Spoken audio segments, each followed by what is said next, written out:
So I watched Fire and Ash for a second time a couple of days ago, and my opinion on it, similar to the story of Fire and Ash from the second film, The Way of Water, hasn't changed all that much. There are good things that I appreciate more now, there are bad things I appreciate less. My overall complaint about this movie, and that I mentioned in my spoiler-free review, is that I predicted the entire third act because it was beat for beat the second film, and there were a lot of scenes in the entire movie that were extremely similar to the second film, and I hated that.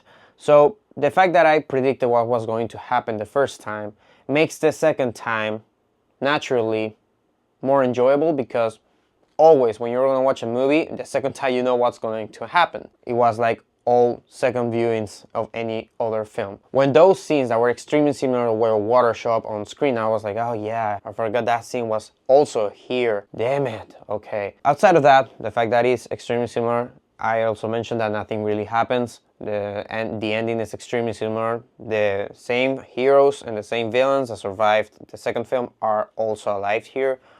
And I mentioned that there were some moments that felt like something what was going to happen, like holy shit, something that was going to change these characters and this story, and it doesn't. It's just a tense moment. One of those moments is when Sully is about to kill Spider, about to sacrifice him. That moment was really well made, well directed, well written, and it was extremely tense. But like I said, nothing happens at the end. At the end, Sully doesn't do the deed. Now, what I love about this moment is that Sully stops himself.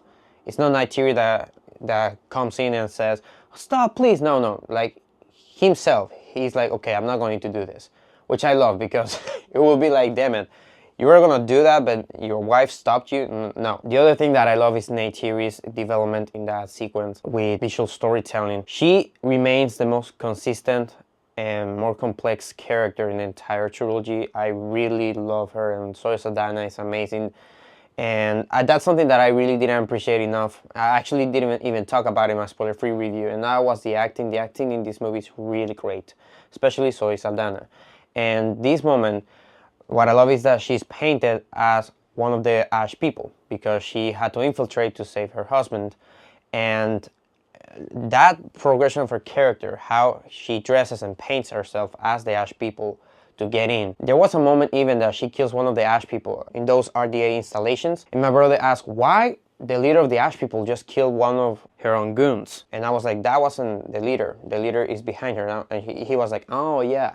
Now, this will be an issue for the film, but it isn't. It's cool, the fact that my brother got confused, because it means that the thing that James Cameron is trying to evoke here is working. The fact that she is becoming like one of them. So when Jake is about to do the deed, she's like, Spider at the end saved you in those installations. Like, what are you doing? And then she's washing off the paint on her skin. And when she's washing off, she has red paint on her hands. And her reaction was like, oh my God, what are we doing here?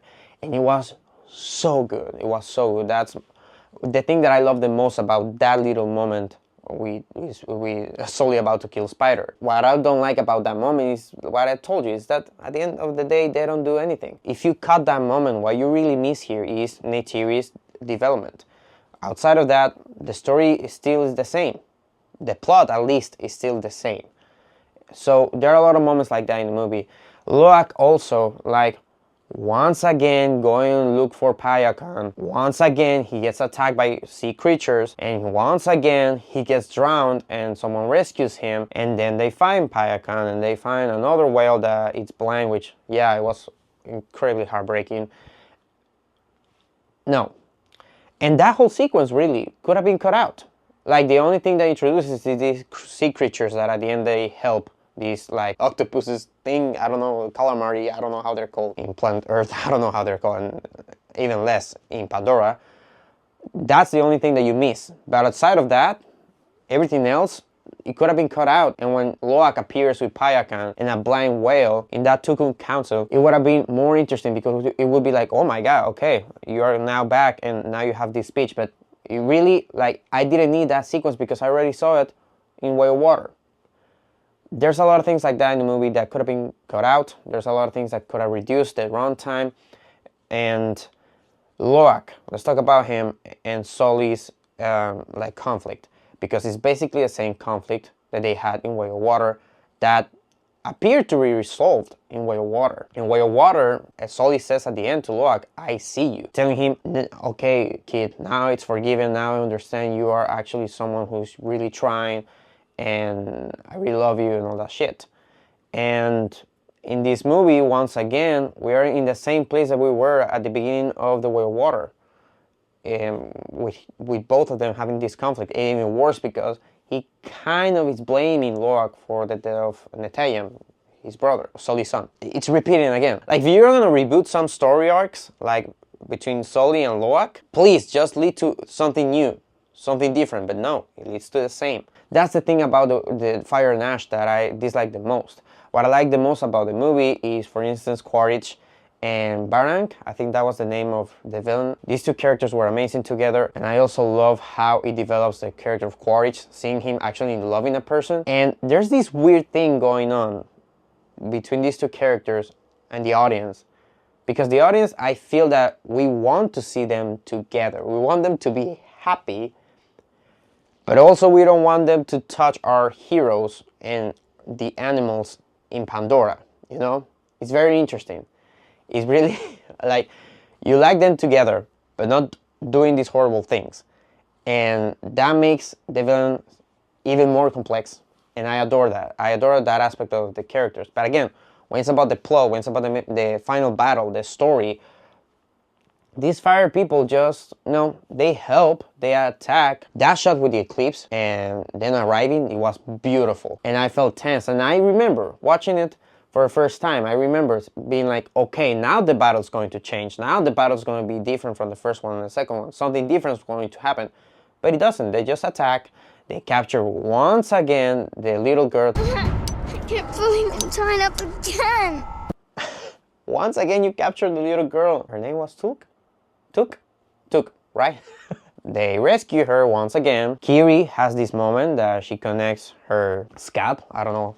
I don't remember the name. Sorry, I don't remember the names right now. Maybe it's because it's 5 a.m. and I'm recording this video, but he connects her thing to the villainous thing, and she defeats her, and it scares her, and she runs away. And then the last fight starts between Sully and Quaritch again.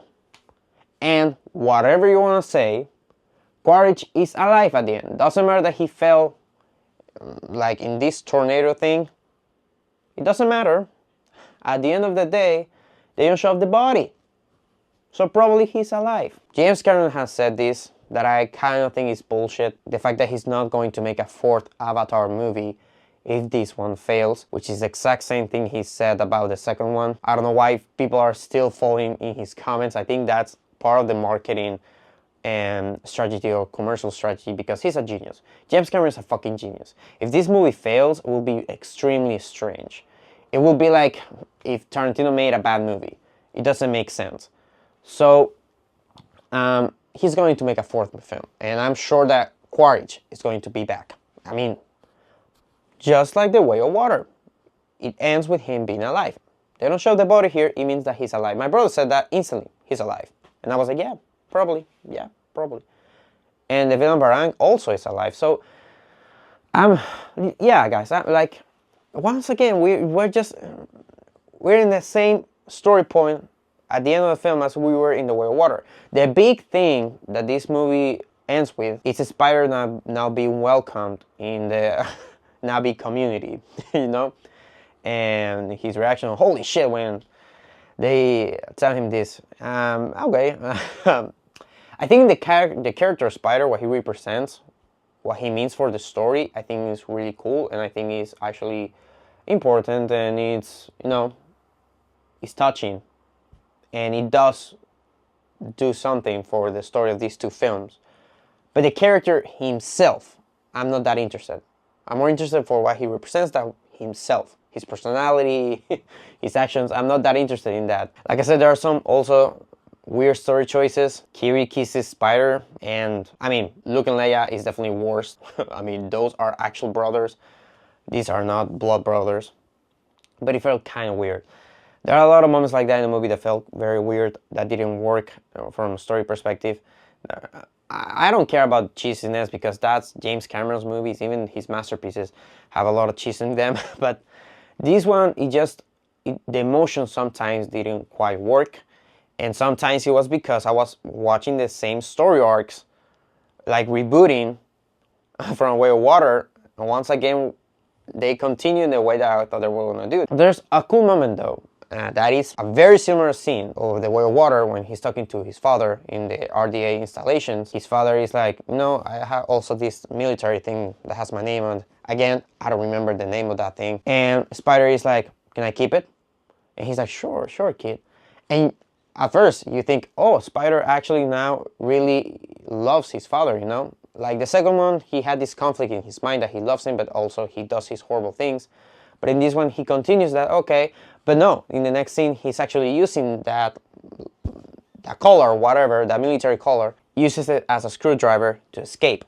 And I love that. I love the fact that this wasn't just a red herring for him to escape, but it's also telling us that, okay, Spider doesn't feel the same way that he felt in The Way of Water regarding his father. I really like that aspect of the film.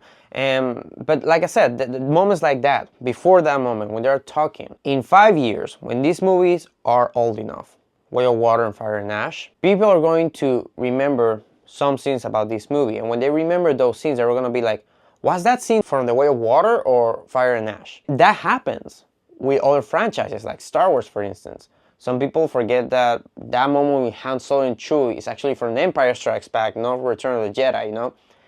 Imagine something like Way of Water and Fire and Ash, that they're identical. I don't know, it felt kind of weird, and that continued to happen. If it happens once, okay, I get it, but it continued to happen. And the third act, it was just ridiculous. It was just a point that I was like, that is going to happen, right? The whales are going to attack right now. They are attacking. They are gonna kidnap Took. They are taking Took. Quaritch is gonna be alive. Yeah. Locke is going to save his father once again. He did it. And once again, his father is like, oh, I misjudged you, my son. Once again. I really don't get it. I don't get that story choice, James Cameron. I really don't. I really was disappointed by that. Like I said, there are things about the movie that I did appreciate more. I appreciated more Neytiri's development. I appreciate the character of Sully more because I like the fact that he doesn't kill himself. He doesn't kill Spider. He stops himself. And the Quaritch and the villains, all that stuff I really like, but it doesn't lead to anything new. It doesn't lead to a new story point. It's once again, they have survived, the humans. They are now happy. And we have to wait for the fourth one to again not be happy anymore and to survive once again and be happy again. Yeah, that's the thing that disappoints me the most about the movie. The action is incredible. The tension is incredible. There are a lot of moments that really are nail-biting, that you're like, oh my god, or are really tense. Like for instance, when Quaritch and Barrank find the Reef Village and they start to burn it and they're calling for Jake, and Jake is like, stop, please promise me that if you take me, you're not going to attack the Reef Village and the Reef people. That moment was really awesome. And Sully really like step up, and I really like that aspect of his character. I really love a lot of stuff in this movie, definitely. Like moments. I really love a lot of moments in Fire and Ash. It's just that I didn't like the overall story. I didn't like the overall message that is basically the same as the second film as the first film, you know? And that's fine sometimes, you know, repeating the same message in each of the films in your franchise, but there has to be always something that develops that message, you know? Here he didn't. He basically the same message as the previous films, you know? I really don't know. That's my opinion, of course. There's some people that are loving this movie, and I really feel good for them, really. So yeah, that's my overall opinion on Fire and Ash with spoilers. I needed this video to explain myself in some things that I mentioned in my spoiler-free review, because like some things I couldn't mention without spoiling, of course, like the moment that Sully's about to sacrifice Spider. That moment I couldn't like say it properly in that video, but I can like express it 100% here.